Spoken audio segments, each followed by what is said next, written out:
episode of The Fallout. I'm better than our Kyle. He's out of position. We're back with another weekend recap of this weekend's college football games. You got any what's your thoughts on Yeah, this past? we had a lot of stir-ups this weekend with Texas A&M. They beat Notre Dame in the clutch moments of the football game. That was really fun to see. We just had a lot of things going on, a lot of teams that didn't pan out to expectations, I think. And, I think we're going to unravel it here for you so you guys can enjoy it just like we did. Any surprises that you saw over the weekend? Yeah, how about we start with Florida? Because I know we are going to have a disagreement with Florida. You cannot throw 5 interceptions and win a football game, Kyle. And I'm going to tell you this right now because I really think highly of Steve Spurrier as a coach when it comes to Florida. And Steve Spurrier said this to Danny Werfel one game. He said, "It's not my fault, Danny. I put you in the game. It's my fault that I put you in the game." And I think that's what we've seen because I'm sorry, I know you're probably going to say keep DJ Lagway in the game, but he looked lost out there. He looked more lost than a coon hound at a cat show. You understand what I'm saying, Kyle? He was so out Now, I of understand. place. Like, I feel like leaving him in the game killed his confidence even more so. So why not try Tramel Jones, who played phenomenal in the first game? So get him some more reps. But I think that Billy stuck with his guy, DJ, because he understands that this is what his sophomore year. He's only been a starter for this is what his third game, a full time starter. You don't want to pull him not too quick, but he has to go. I know it's hard for us, some of us Gator fans, to understand this, but he has to go through this. He has to get these bumps to understand what he can't do. He has to know the statute of limitations. I know that's not what a lot of fans want to hear, but he needs this. But, As bad as it go ahead, sorry. as bad as it looked, the 5 interceptions were bad, very bad. I was disgusted watching it. My stomach still hurts. I wanted to throw up, but at the same time, I try to look at things, not bright side, but I try to put myself in their shoes. He needed that. He needed that. Nobody needed that. Why would you say that? Because, okay, first off, he didn't throw he didn't throw bad interceptions. They were god awful interceptions. So why continue letting him make a fool of himself out there, thinking that he can't read a defense? Now you got every other defense out there in the college football world saying Lagway can't even fucking read a defense. He sees yellow helmets and throws. We're talking about double and triple coverage, Kyle. This isn't The reads were bad. Some of the decision making was questionable. A lot of it was questionable. very questionable. And those last few interceptions was him just trying to play hero ball, trying to force it down the field when I'm pretty sure he saw that a lot of the receivers wasn't covered. But also at the same time, if you looked at some of the footage, some of the replays, a lot of our receivers wasn't getting separation. And at the same time, I'm not putting on the receivers, but I'm saying when they weren't getting separation, DJ in his mind was like, "Oh, I'm going to try and force his ball in here." Sometimes you just have to throw the ball away. You just have to throw it away. And hopefully from this, he grows from this and understands that I can't let this happen again. I can't. But I don't think any of this is on DJ Lagway. I don't think DJ Lagway did anything wrong. Don't mistake me there. I think Billy did something wrong. I think Billy wanted him to have the confidence and kept him in. And like you said, Billy is stuck in his way. He, even at press conferences, when reporters ask him, why didn't you do this? Why do you think you could have took DJ Lagway? DJ's our guy. And when you see that, if he's not performing on this day, and we know that because he threw the third pick before the half. The pick six. He did. So we know he is not 100%. There's no chance. You threw 3 interceptions. There's no chance. That's like taking a baseball game. If you pitch to 3 guys and they hit 3 home runs, you ain't keeping the pitcher in. You're changing it. And it's not even because it's a better pitcher that you're changing it for. It's just to show them something different. Maybe, shake it up a bit. Because three interceptions, that defense can read you. It read you like a book, too. I agree, but at the same time, and no knock on LSU, even if LSU fans are watching, kudos to you guys for getting the win, but they didn't do anything exotic to affect us in any way, shape, or form. It was just his decision-making was piss poor, if we're being completely honest with you. Because that game was another week, a game that we gave away on a silver platter, that we had every option. It was right there for the taking. We only lost by 10. Well, we were down by 10 going into the half, if I'm not mistaken, down by 3, I believe, and we still had a chance to even add to the score, but he threw the pick at the end of the half. Yep. And that It was a pick 6. and that catch up. Even though our defense is holding them, they're getting third three and outs, and we're just giving the ball back to them, Right back. and we're giving our defense a proper rest because now they have to rush back on the field after getting a three and out. So it's unfortunate. I expect better. I do think the coverage by LSU was really good.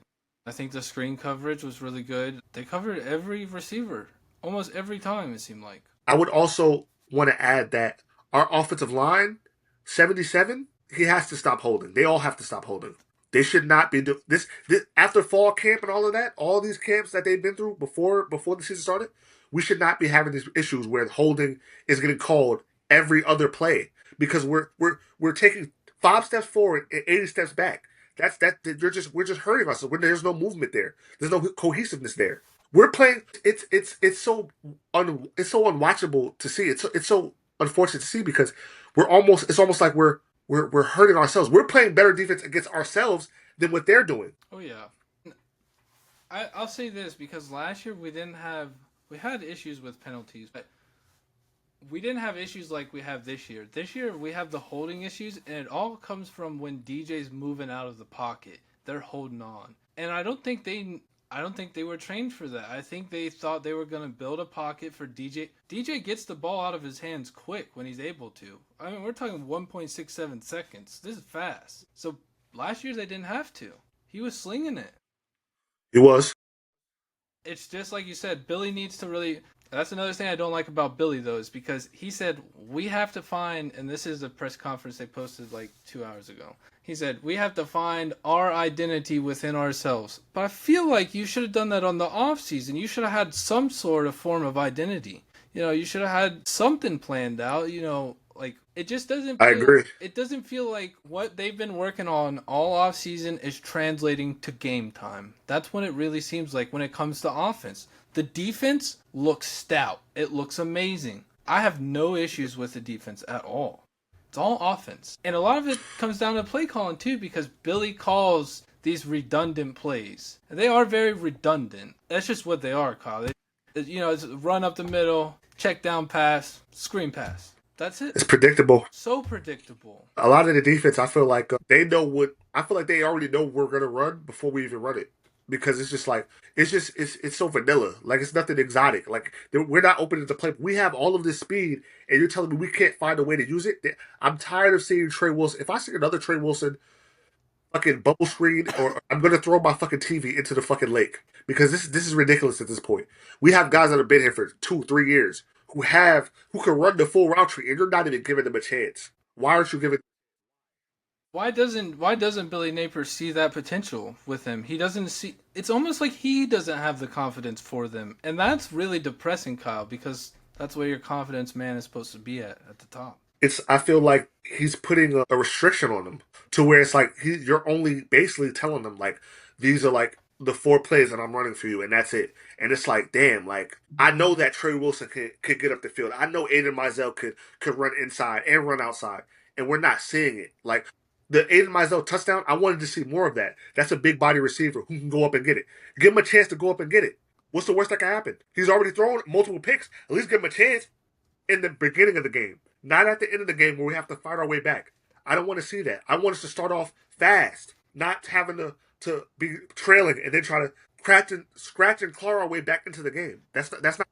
It's not, and I feel like honestly, if I'm honest with you, a lot of Billy's matchups when it comes to SEC teams has been that. It has been catch up from behind and win by a touchdown or win by a field goal. It hasn't been, from the immediate hit the ground rolling, roll hard, and you don't even have to worry at halftime because you're up by 52 points. But let me pose a question to you. Do you think that this season is salvageable? Can this season still be saved, or are In we? terms of what? In terms of us at least making a fucking decent bowl game, No. I think the playoffs are out of it for us. But you don't see a way that we can get 6 wins in a bowl game, get into a bowl game. I know that's not our standard. Our standard is the playoffs. That's what we should be. This is a playoff team. This is a playoff roster that we have. This is. Yes, an SEC championship team, Kyle, at that. This is. This If I not agree. playoffs, you know what I'm saying? Like, and we talked about how good his roster is. He's got so many 4 stars, 5 This is stars, the best roster he's had since he's been there, ever will have. hands down. And like, He's. good. I'll give him this. he's a great recruiter. To get first off to get DJ here is I was shocked because the kid was a Gatorade Player of the Year in Texas. He had a fantastic high school career. I'm pretty confident he had every school knocking down his door to get him to go to their universities. And for Billy to be able to get him to come here, to be able to get Cormani McClain to transfer here from Colorado, to get some of these older guys to come back for their senior years, that's not a very easy thing to do. So for him to do that, the guys believe in him, and I'll give him that. He's a fantastic recruiter, but the play calling side is the one that hurts the most. And the recruiting's kind of a moot point at this point, right? Because if I have enough money, I'll just go buy somebody. This is true, but at the same time, in my personal opinion, you can buy somebody, but he's a salesman. All I feel like these a lot of these college coaches are salesmen. I have to sell you my product. I have to sell you my vision of what my team looks like with you in it, with you in this program. So when I go to these homes and I go to your high school games, I go to your high school and I'm sitting down with your family, I want you to envision you being wearing that Gator uniform and showing you, all right, I want you, but these are also a list of guys that I'm going after. Because at the same time, I also need you at the same time. If you're committed to me and see the vision, I want you to go out and recruit them as well. Because these kids have social media now. So when you're telling a DJ Lagway, he's interested in coming to the University of Florida, now when he commits, he can go DM that kid in Missouri or DM that kid in Bama and be like, oh, listen, the move is Florida. Hey, you would look great in a Gator uniform with me. Come here with me, and we could do something crazy here. That's also how I believe we got Dallas Wilson, who hasn't played yet. I just, I think because you're such a rare person, Kyle, you take a lot of things very sentimental. And like, a lot of I did. people don't. Like Carson Beck, it's a perfect example. He could have stayed at Georgia. He went to Miami, made his money, but But he talks. he's also proven it in game right now that you can go do that. You can go buy a quarterback and run an undefeated season to start the season with just one off season of collaborating with this quarterback, which is crazy.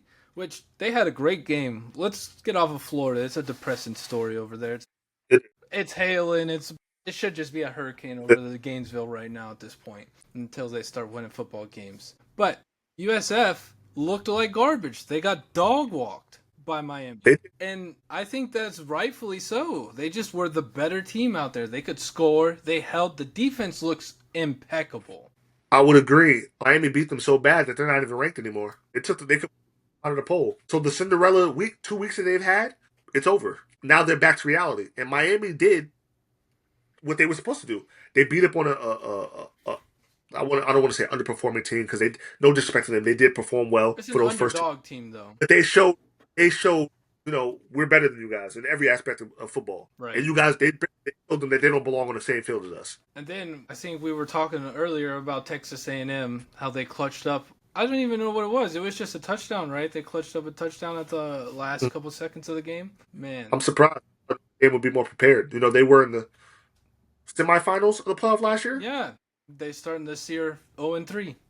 That's very shocking to me. That's surprising to me because I had them as at least a playoff team. But I think it comes back to their coaching. I think their coach, he lost a lot of players last year, and he didn't know how to replace them this year when it came to It's offseason. it's it's hard to retool, man, because you got to get back on the recruiting trail now with social media. You got to do 10 times more work. You got to put in 10 times more work to convince these kids to come back and want to come to this school. And It's with not easy. and with NIL, I mean, it's just getting increasingly more A hard. lot of these schools don't want to pay, man. They just don't want to pay. These guys have set prices. It's like buying a new car off the lot.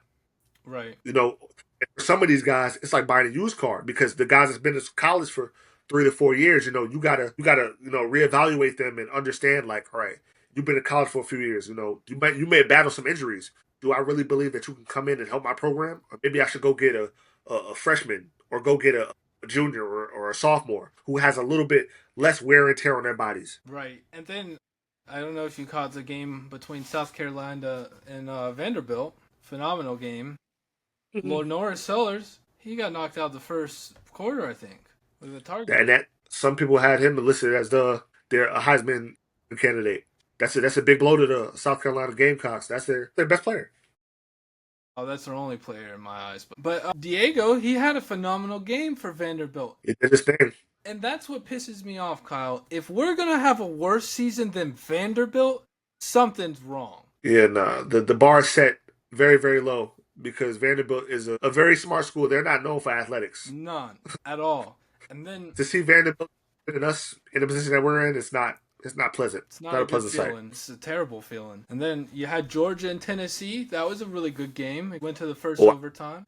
I saw that game. Very exciting game. Back and forth game. Super I would rather exciting. the fan in me that doesn't like them, that despises both programs. I wish it could have ended in a tie, but Yeah, somebody had.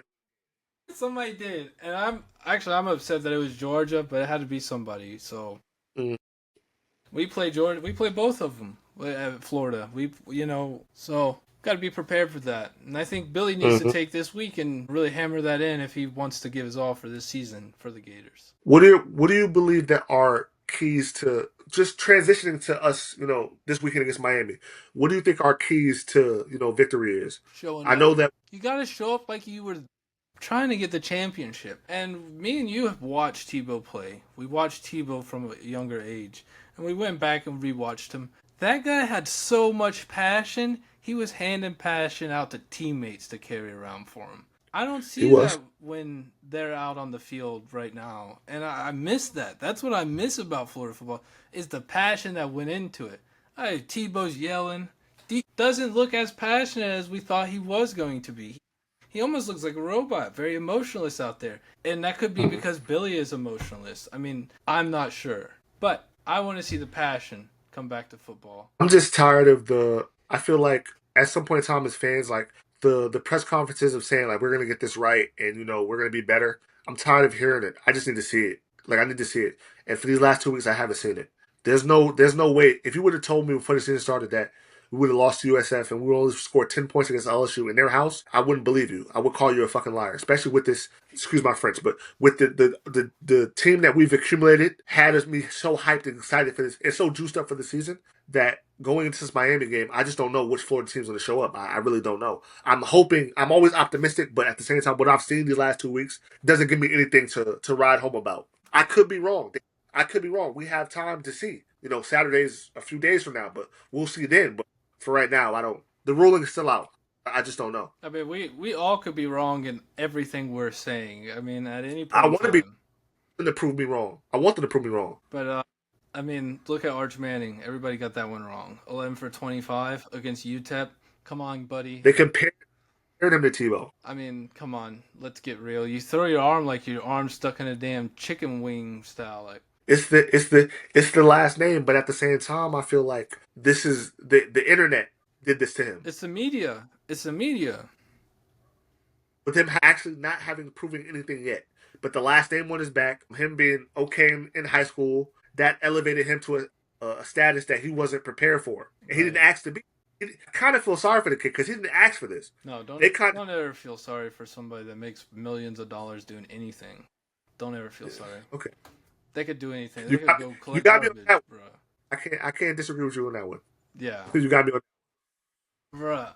But is there any other games we're missing? I feel like we're missing Clemson. Clemson lost to Georgia Tech. Dabo Sweeney. Come on, buddy. What's going on over there? Like Caleb This is Klubnik, you're supposed to be the guy. the guy who said he doesn't believe in going into the transfer portal. Mmm. He doesn't believe in it, So he's playing high school and I can see his football.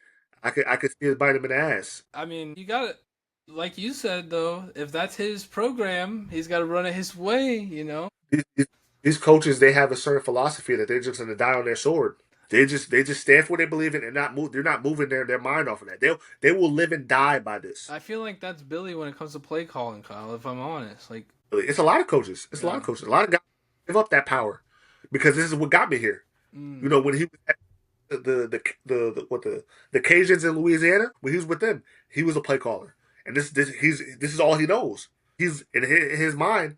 I'm gonna die on this, regardless of what anybody thinks, regardless of what the fans think.